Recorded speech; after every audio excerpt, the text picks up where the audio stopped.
بسم الله الرحمن الرحيم. الرحمن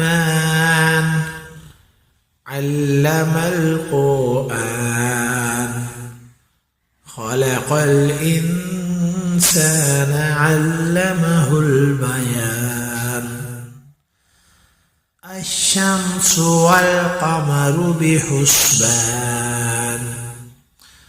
والنجم والشجر يسجدان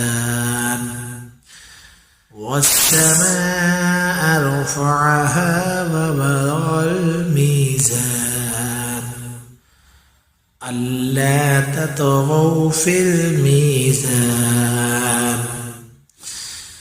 وأقيموا الوزن بالقسط ولا تخسروا الميزان